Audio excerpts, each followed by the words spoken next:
What is going on, everybody? We are back with another CCW review. I am Nick. I'm Joe, and you did that much faster this time. Yeah, I did. The good news is we only had to restart the recording after 2 minutes of talking because this time it wasn't because of an audio issue. It's because I accidentally streamed instead of recorded. Oops a daisy. I'm glad somebody poked through and said something quickly. Yeah, that would have been a waste. Yeah, it would have. Anyways, we didn't record Collision last week. We didn't do Dynamite this Wednesday. Wednesday was my fault specifically. I had taken all of my notes and everything. And then work was like, hey, we're going to have tech issues. And I ended up working until 4 o'clock in the morning. Ooh, yeah, and I wouldn't have been up to do it that late. And I wish I would have skipped out just to play Assassin's Creed, but that's not what happened. No. Somebody No, got stuck but working late. I skipped out the next day because we was going to record Thursday, but then I skipped out for leisure activities. He was like, hey, can I watch anime? You're right. I've been doing that a lot lately. And now it's Getting my money's worth from that Crunchyroll subscription. I'm not. I've been paying for it for fucking 5 months now, and I think I've not watched anime in 3. Oh man, you're missing out. There's some good stuff out there. Oh fuck, there's not. Um, Yes, there is. It just the depends on one what you like. the one thing I've actually really truly suggested to you that I actually went through and watched the entire first season of, you still haven't watched yet. I don't even remember what it's called. What is it called? Legend of the Shield Hero. I I'll think have to add that to my watch list. I think it would scratch your gamer itch because that's what it scratched for me. Good. I've heard of it. Yeah, Aside from you. yeah. I watched the first season and then a couple episodes of the second season, and it wasn't bad. But I don't have the attention span for long fucking shows, and it's got like 4 seasons. Yeah, the long shows get me too. Like if well, here's the thing. If your seasons are only like 12 episodes long, I can hang around for multiple seasons. But if your stuff's like 20 to 50 episodes long and it's that long and it's that many seasons, that's why I haven't watched Black Butler. That's why I haven't watched Black Clover. That's why I haven't watched Hunter x Hunter, etc. and Rising. so forth. I just don't have the attention span for that. It's called The Rising of the Shield Hero. My bad, not the Legend. Rising of the Shield Hero, and it's the first season's 25 episodes. That's not bad. I can do that as long as it's not like a bazillion seasons. It's currently 4. They're working on a 5th, I do believe. So it's not Yeah, done. his journey may be too long, but we'll see. But the first season's really good. You should watch JJK if you haven't. A lot of people like Jujutsu Kaisen and have been telling me I should watch it. I just don't know if I care enough to. Yeah, I think you'd like it. I think it would scratch some of your berserk itch. It's got some grotesque stuff to it. It's not quite berserk, but Claymore was amazing for that until the last 2 or 3 episodes, and then it shit the bed. yeah, that should be happening. But JJK is not bad. Anyways, because we could drone on for this shit for a while. Yeah, no kidding. I wanted to talk a little bit about Dynamite to cover a little bit of the things that we missed. I'm going to do a super quick recap of things. First and foremost, I think they should do this more often. They had somebody live streaming the entire event as a local person that does live streams that usually watches the show. They had him live streaming from the front row, so he was actually you were able to go to his channel and watch the event on Twitch, but it was from his personal stream that he was doing. Yeah, it's from his POV. And while I'm not going to watch it that way, I think it's a great way to kind of get your company out there. Yeah, Um, that's how the youth consumes content now. So yeah, yeah. Funny enough, the picture you sent me of the guy from everything that we were talking about was wearing a Lego Batman shirt. I don't know if you noticed. I did. I just noticed because I looked over. He's at Legoland. Oh, is he? Ah, even better. Um, Dynamite. So they opened up with Tommaso Ciampa versus Chris Jericho, which wasn't as bad as I had expected it to be, but it still wasn't great. Some really cool things did happen in the match. I'm not going to go over them. Go watch the match if you want to. The right person won is all you need to know. But yeah, Ciampa won.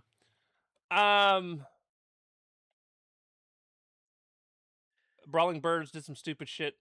Will Ospreay was hoping Omega would win. Kyle Fletcher beat Konosuke Takeshita in a okay match for me. Joe liked it a little more than I Yep. did. New international champion. And yeah, Fletcher is now the international champion. Yep. Talks off to Japan to compete in the G1. Mark So Mark Davis came back during this show and showed his face, which excited me. So his visa issues must be okay. considering he wrestled in America this week, Yep. hint hint, wink wink, nudge nudge. Yeah. Mick Foley came out and interviewed Fletcher right after the match, which was one of my favorite moments of the entire night. Oh, dude, I was so fucking confused. That segment went nowhere and confused me, and I ended up fast forwarding it because it was. Don Callis had said something to Mick about him coming out, and this is supposed to be a celebration, not Mick stealing the spotlight. And Mick was like, Don, I on this shoe here I have Woofle, and he's like, or Woofy, or I think it's Woofle. He was like, she passed away not too long, or a little while ago. He's like, and then on this other shoe, I've got Randall. And he's like, but the next time you disrespect me, Woofle is gonna get real familiar with the inside of your ass. Yeah, it was. It was fantastic. It was something. But then Kevin Knight came out and ruined everything. He actually he did. He said, "I brought gold to the DCMJF," and I'm like, "Yeah, I don't think you meant to say that, dude." Yeah, the DCMJF has been gone since well, it's been over since that match, bro. And then Andrade came out and said his catchphrase. Said his catchphrase. Don was like, "Oh, you're obsessed with getting this belt," and blah blah blah blah blah. Anyways, I enjoyed the segment until Kevin came out, and then it all went downhill from there for me. Oh, this part you had to have loved if you actually watched it. So, Darby attacks some guys from behind backstage. Brian Cage goes to use a skateboard and it explodes in his face. I did, and he was wearing the bandage on his head tonight to go with the attack thing. They pan over and on long-term storytelling. They pan over and Andrade's holding this control mechanism, and one of the guys that are in there goes, "It was you," and Andrade goes, "How you know?" While holding the machine, and they brawled. It was fun. Will Ospreay and Jon Moxley versus the War Horsemen. I enjoyed the match. I enjoy the War Horsemen. I enjoy Will Ospreay. For the most part, I enjoy Jon Moxley, but I'm tired of the Death Riders. But yeah, that serious DR fatigue. Will and Mox won with their paradigm shift hidden blade combo move. Yep. Didn't look nearly as good this week. This past week as it did the first time. No. But they also did it on the big guy of the two, and it's kind of hard to for a big guy to get there quickly. I'm gonna say they shouldn't have been able to miss his big ass head with the hidden blade, but Pointless Sheeta. We got a Pointless Sheeta promo, which leads into a Casino Gauntlet match for the #1 contendership for Tekla's world title. And lo and behold, to no one's fucking surprise, Willow Nightingale makes her comeback and wins it. I was really fucking annoyed. Yeah, back from, shoulder injury to go right for the world title. Yeah, was I really hurt? Back from this injury that she supposedly had that took everything away from her.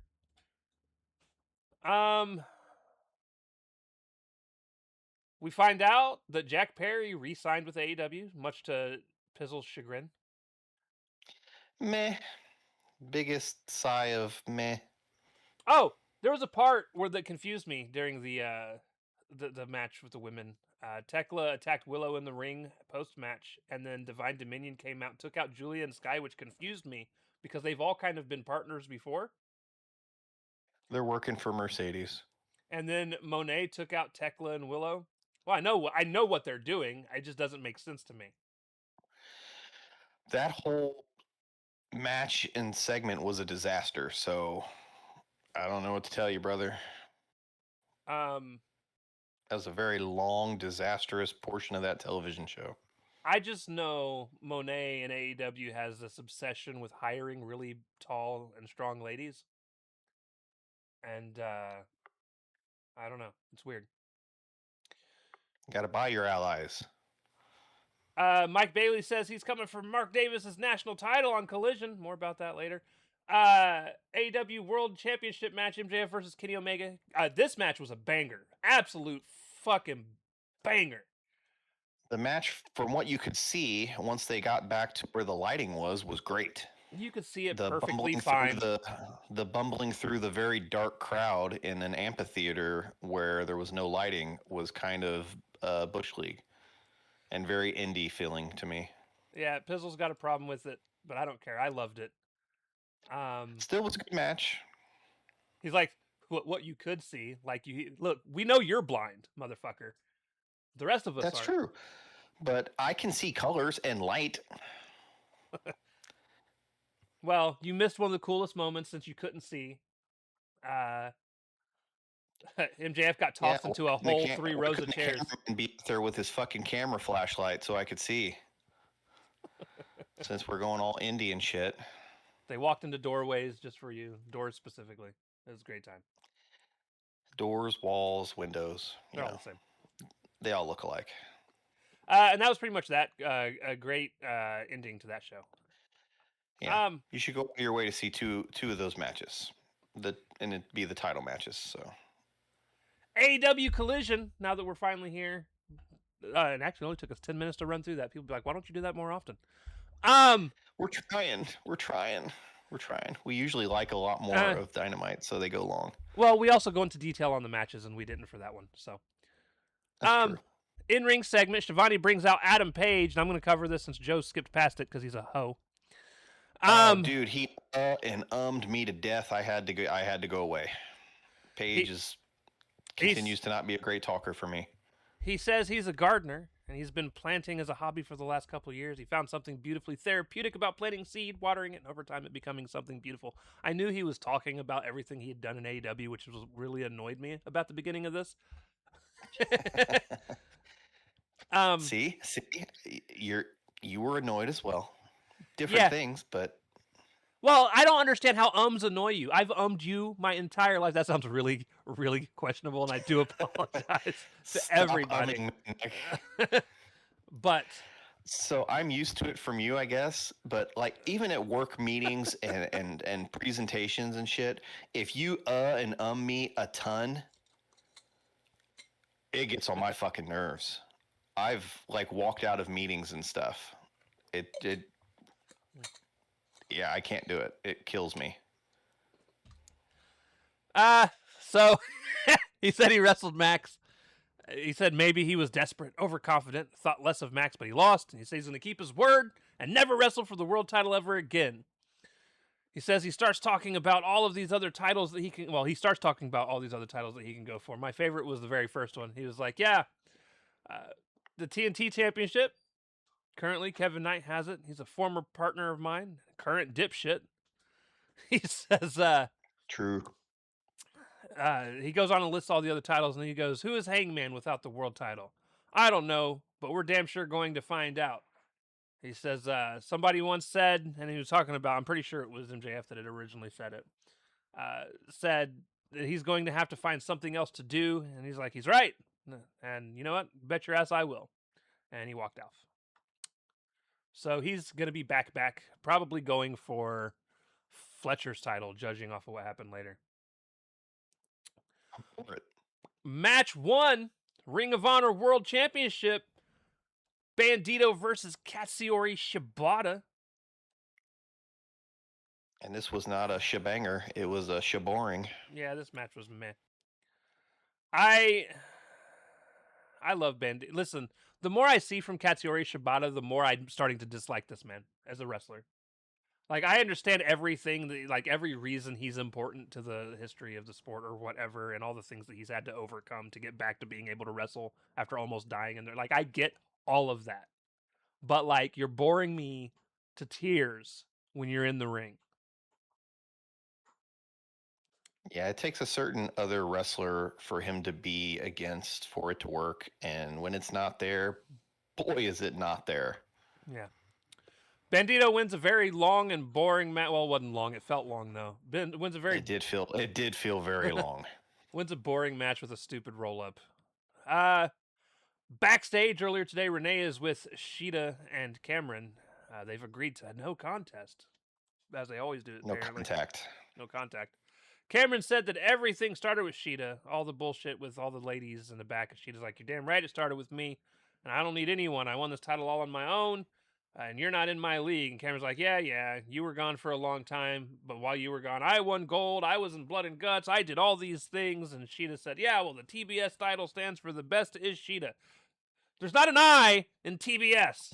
Stop it." There really is not. It was not good. You're just the best Sheeta. Just say that. I is the best Sheeta. Right? Backstage after the commercial break, Lexi is tonight. If tonight is Speedball's chance, asks Speedball if it's his chance to prove something, and he says tonight he will beat Mark Davis and beat the winner out of Doyle and Andrade at Redemption. Part of me wonders if Doyle wins, if he's still going to get a shot. I doubt Davis? it. He's not. He's totally not going to win. But Speedball was all fiery and shit in this. I was like, holy crap! Are they trying to make me like Speedball?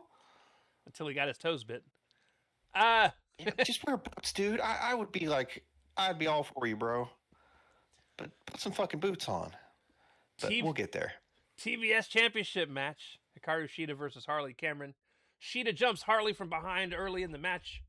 To jumpstart the match. There is this really slow series of moves that just looks terrible on TV. Where it was after they were doing the stupid thing where they were trading places on the apron, but then Shida does this really slow, stupid-looking punch that Harley ducks and then grabs her arm all super slowly and then does the eat defeat move, although they called it soul food. It doesn't matter. Whatever you want to call it. It was just slow as fuck. And I'm just like... very first. Their matches lately, and I mean this for almost all the women, have come across just overly rehearsed. Yeah, no, I need people in wrestling, not just the women. This is very specific to wrestling in general. I don't mind things looking rehearsed if you can pull it off quickly. Like go watch again, you want a very perfect prime example of what I'm talking about. Go watch Swerve and Ospreay versus the Bucks at last year's All In. Yeah, they're really good though. But that should be what people strive for. Yeah. I'm not saying everyone's always going to be able to come up with that, but my problem with this is when you're moving so slow that you can tell that they're supposed to miss. Like, again, go watch Mark Davis later, dude. Everything Davis does, he looks like he's always trying to murder a motherfucker. Like, that's what I need. Show me that you're trying to always murder somebody. Right. Honestly, there should be some rough spots in there because then it makes it look like a struggle and look like a simulated fight, which is what wrestling is supposed to look like.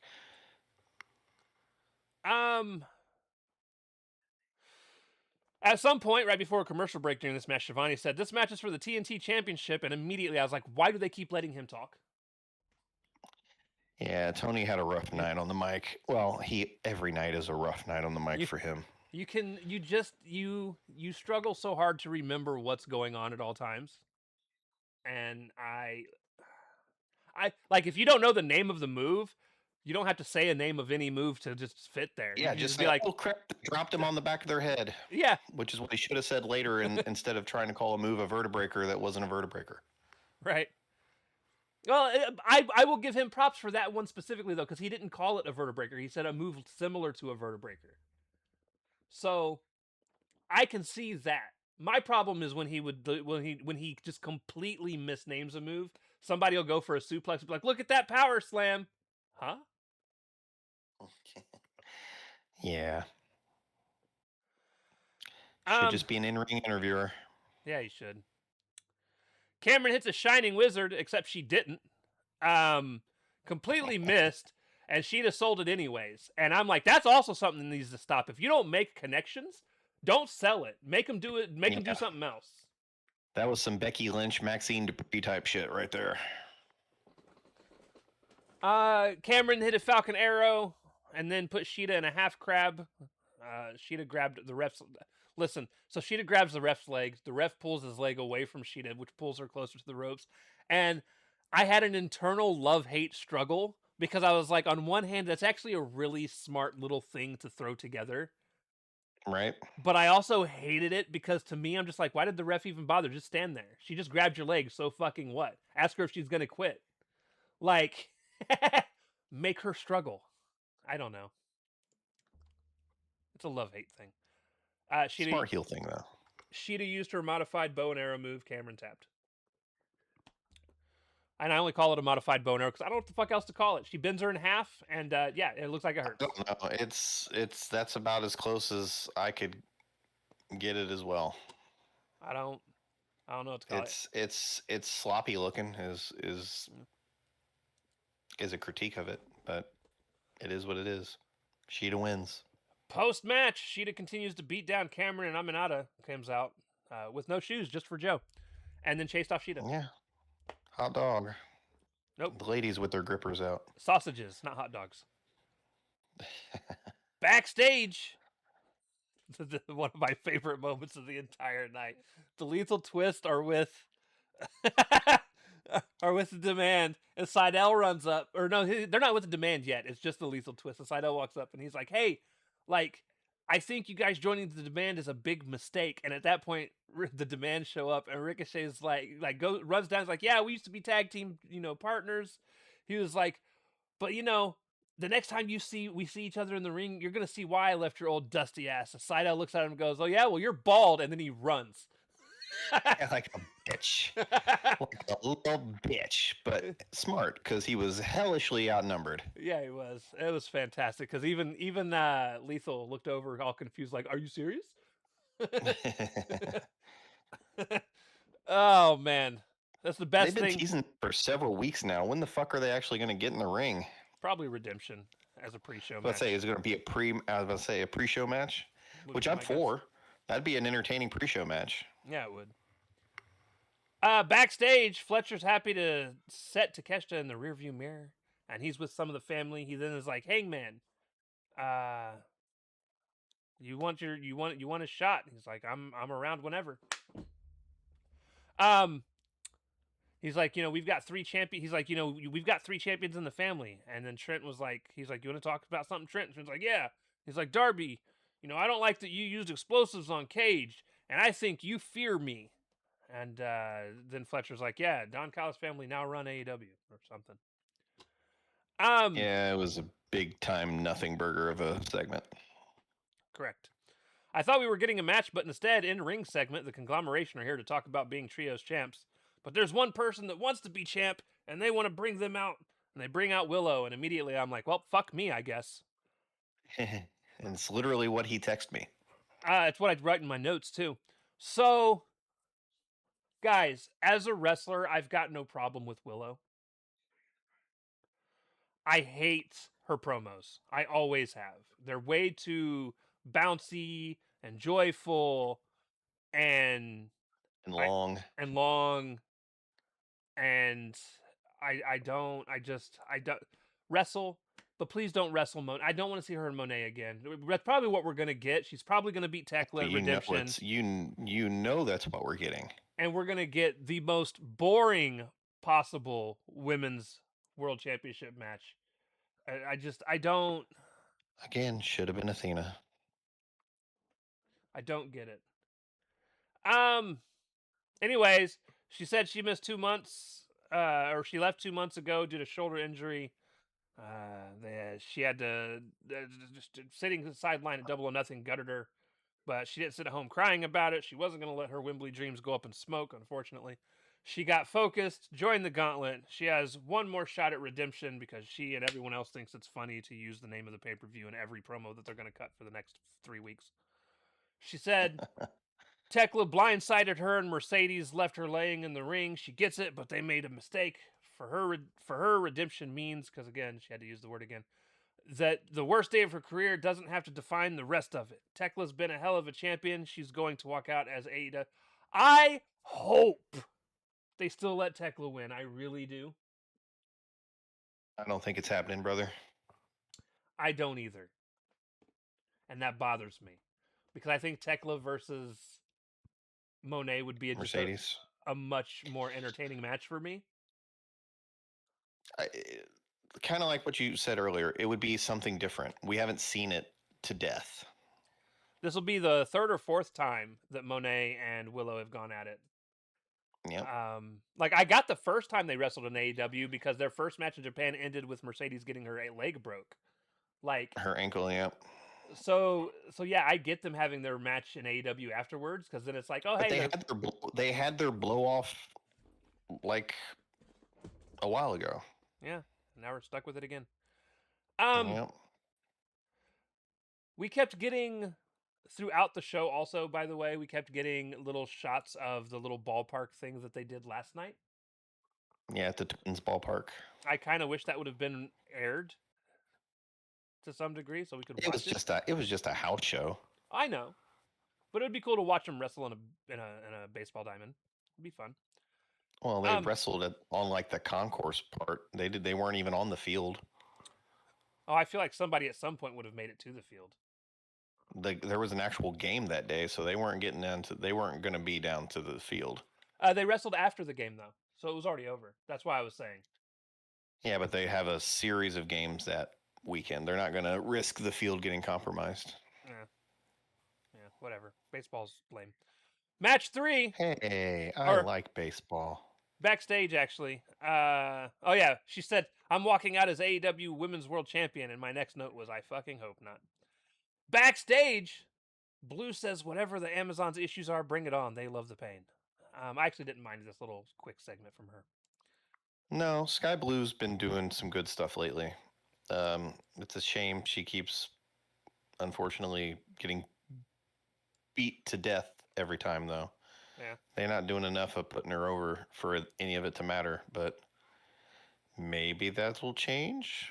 We'll see. It won't be in a tag match against the Divine Dominion, though. No, it won't. Match 3, Death Riders versus AR Fox, Top Flight, and Commander. Listen, the only entertaining thing... Well, there were a couple entertaining things. Listen, almost everything that Commander and AR Fox did, I absolutely loved. Everyone else can eat a dick. Yeah, AR Fox tried like hell to salvage this match for me. He like really, really tried. And then the Death Riders did their little parade of fucking doom thing and killed it for me. And that was pretty much the end of the match at that point. But like, I always like when Commander gets his time to do his silly run on the ropes things. Those are fun. And then AR Fox was just killing it. Absolutely fucking, like, he had a whole segment where he pretty much took out everybody on the Death Riders and just kept diving out to the outside, depending. And yeah, when you talk about things being, you know, choreographed and like set up spot to spot to spot to spot, shit like this man is really good at that. Yeah, and I know he's one of their trainers and stuff.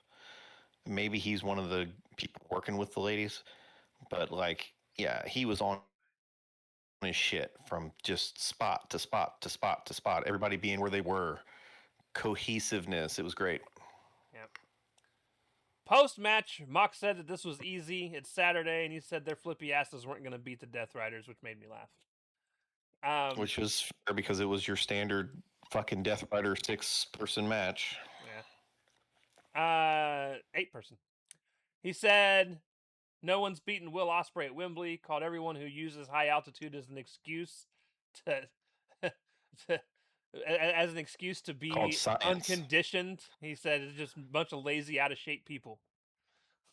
Yeah, sadly, it's science, bro. He's a man's man. It ain't science. He defies science. Yeah, is he a man's man? Is he going to come out in a flannel and an axe like William Regal did? Listen, if he does, I'm all for it. Right? That's a deep cut. The youth are not going to know that reference at all. No, they're fucking not. Backstage, use the YouTube. Yeah. Backstage, the Divine Dominion are disgusted by the women's tag team division. They said, like the Sisters of Stupid, like being hardcore, like that's something to brag about. They said the sisters are desperate, not violent, but keep carrying Tekla's bags because they'll never hold the tag titles. Actually, and these were their friends like 3 weeks ago. Right. Tekla then came on after the commercial break and said that the only 3 people she trusts at this point are the sisters and herself. She said Willow got herself injured so she could miss the Owen, so that she could jump to the front of the line, which was a really smart move.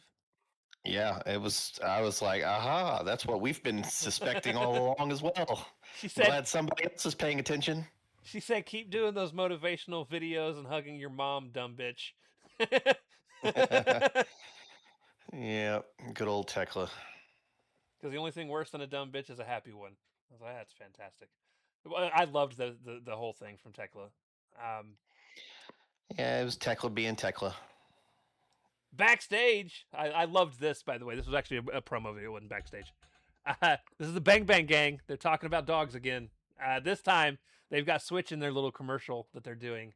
And this commercial isn't for their own neutering center. It's for It's for an actual shelter. Yeah, it's for an actual shelter for adopting dogs, and they've got 2 dogs named Finley and Clark that are up for adoption. And that was allegedly their actual names. Juice is a psycho, as he always is. He even holds us on a fucking branch and shit.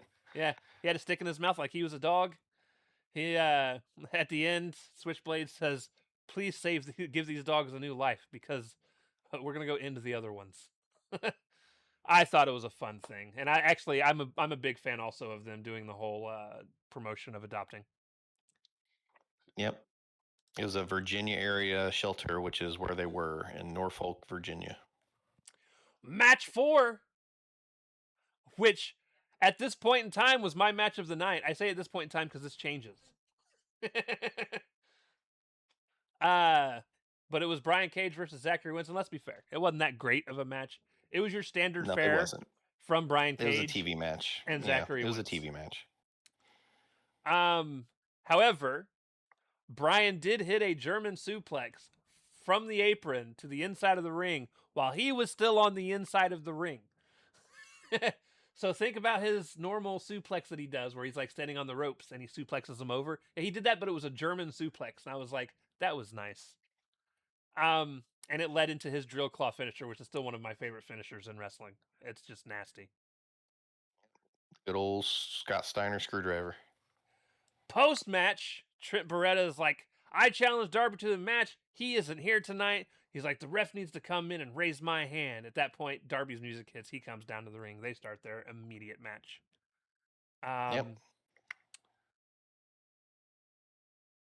Brian Cage kept trying to get involved throughout the match. Darby hits an Avalanche Code Red and then a coffin drop to win. Post-match, Brian came in and gave him a trio of power bombs, a symphony of power bombs, you could say. Yes. And then Mark Davis came out, and I was like, oh, we're just going to get all the big guys out here to start fucking people up. Nice. At that point, though, Speedball's music hits, and he comes to the ring. This was just an excuse to not have us listen to all of the theme songs and watch all of the intros. Backstage. Smart, because they went over time. Yeah. Or they were going to go over time. Backstage, Willow wants a fight with Mercedes, so she pulls Maya to the side. She's like, hey, you and your bestie should join me, and we should go take on Mercedes and the Divine Dominion. And Maya's like, that sounds great, but then afterwards, when you win the World Championship, I want to be the first person you defend it against. And immediately, I almost vomited, because I am so tired of this being a face thing. Why is it every time that there's 2 people and one of them's going to be going for a World Championship shot, that somebody is always like, hey, we're friends, give me a title shot? Fucking quit it. Bestie. Hey, bestie, can I get that title shot? Come on, we're friends. Just quit it. I'm tired of it. How about earn it? You lost. Why do you get a title shot? Back of the goddamn line. Because you definitely didn't win to get it. Because you're a loser. No. She's not actually a loser. But I'm just saying. She's fine. But she was pushed out of sympathy, which is still a terrible idea to me, but whatever. Yeah, I get they're trying to elevate her, but it just seems artificial because she hasn't earned it. Yep.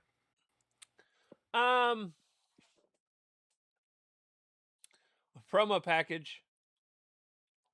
Andrade says, "Yeah, I came back to AEW to become world champ." I don't understand most of the rest of what he said. He doesn't speak very good He English, was on a boat. He was on a boat. but he was on a boat. He said Don wasn't able to help him with winning the world title, and then he said some other things that I think came out to basically saying he's coming for the world championship.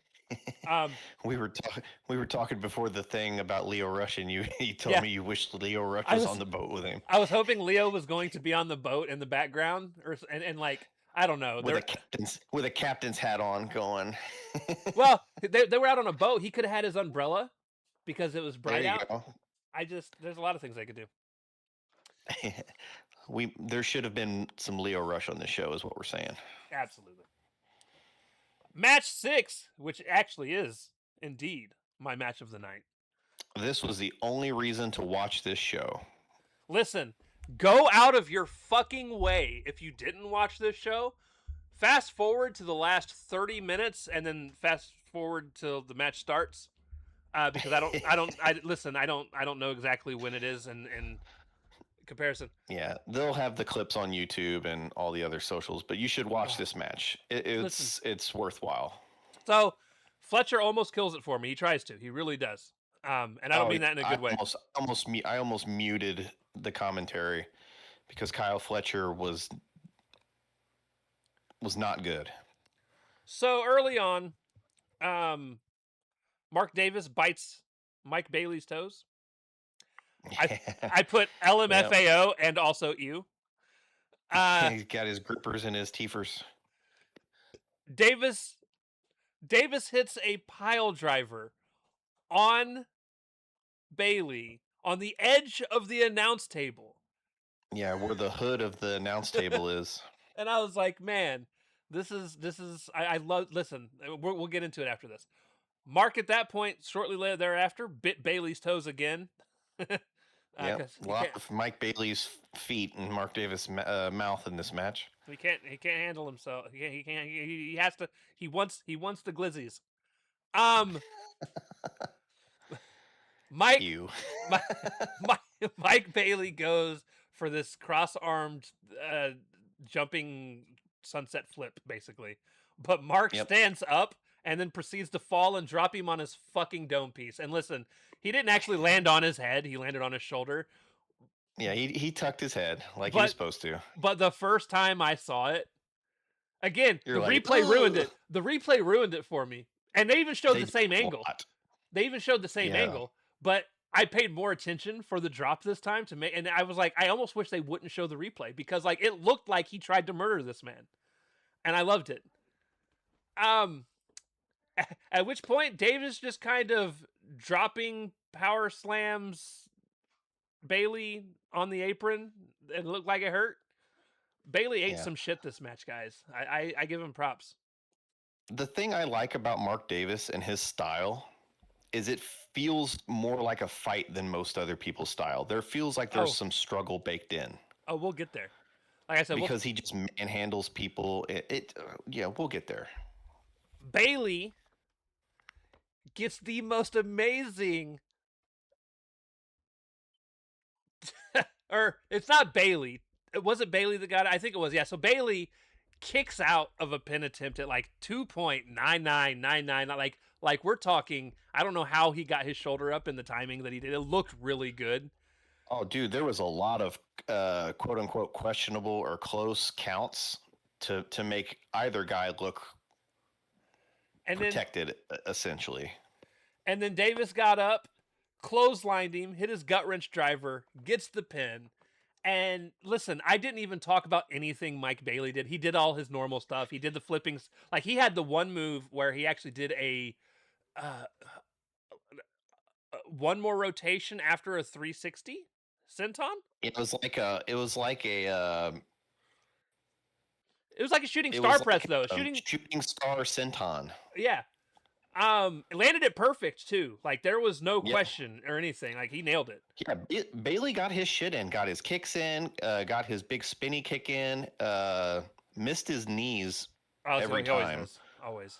But yeah, Mike Bailey looked great in this match. Listen, all things aside, I posted this on Twitter, and I'm going to reiterate it here.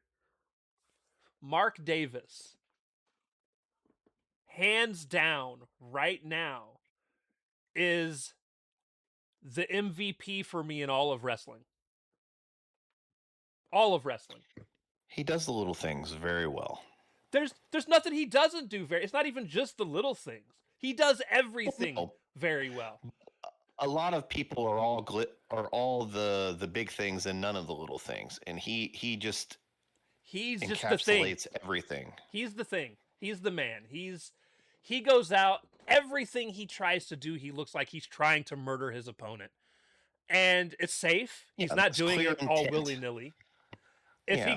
he goes to punch somebody, he looks like you better duck if you're supposed to, or it's gonna hurt. Like, Yep, he's laying his shit in. it's everything he does is just so good. And I'm telling you what.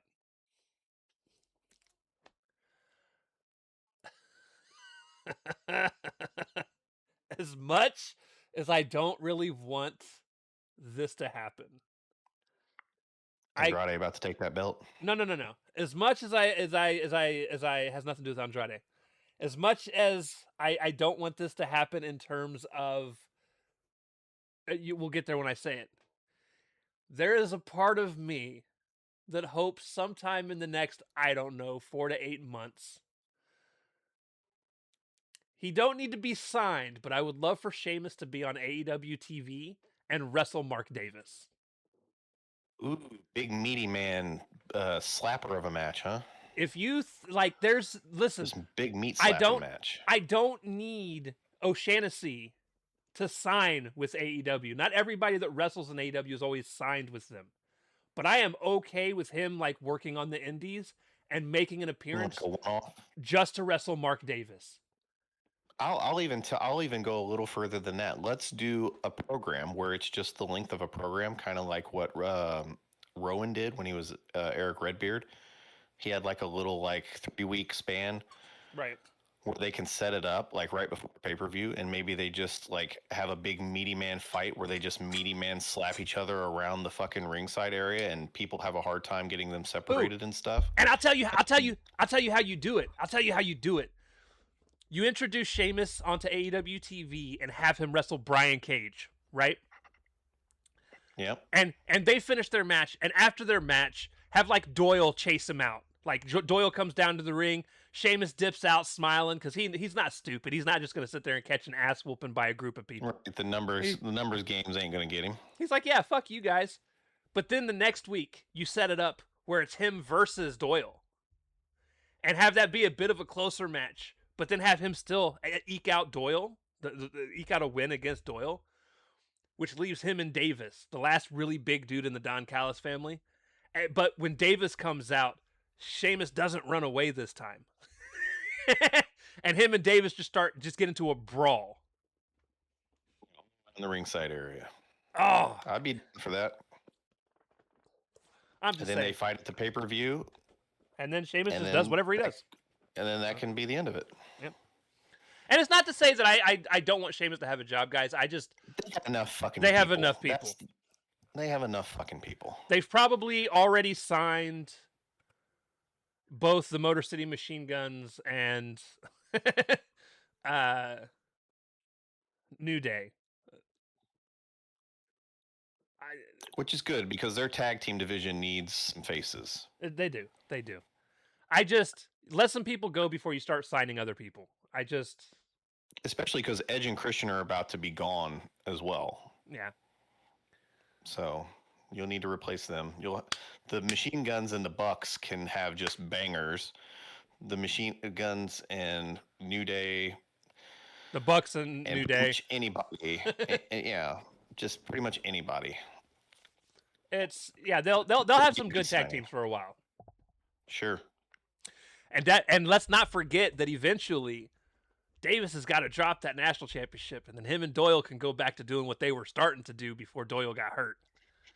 I think he's going to be dropping it at the pay-per-view to Andrade. That's possible, and I'm okay with that. I am too. His title run, his run's been good. It's certainly been the best national title run thus far. I'm going to be honest with you. It's been the best championship run this year. Every match he's had, Every fucking one of them's been a banger. I don't. Yeah, I don't disagree with that. I don't. Darby might be a close second in terms of just Darby entertaining had in good matches. matches. MJF's obviously Uh, up there as well, but his has yeah, been broken up by other shit. So like, I don't know. yeah, it's been good, It's definitely not Okada. especially for a mid card title. Holy crap! Yeah, he's actually made that fucking national championship feel fucking important with how good his matches have been for it. Certainly better than Jack Perry and Ricochet, unfortunately. So yeah, and that's not to take anything from Ricochet or Jack. I love that Ricochet was the first person to win it. I feel like he was the right call there. I agree. Jack Perry was a good middle person in between them. He had some fun promos. His matches weren't all that great, but No, his matches left a lot to be desired. I just want to see him get better. He's still young too. Like he needs to figure something out. Not everything could be him and his dinosaur. Yeah. But yeah, no, Mark Davis is my MVP in wrestling right now. I don't there's not a person out there that like I have as much faith in putting on a good match as him.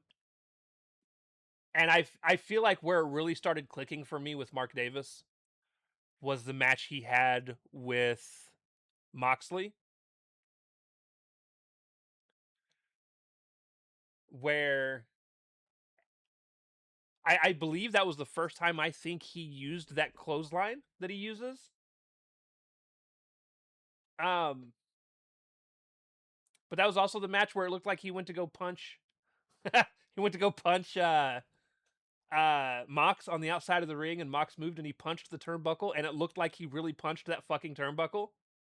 He did. He busted his hand open. That's the match he busted his hand open, right? Yeah.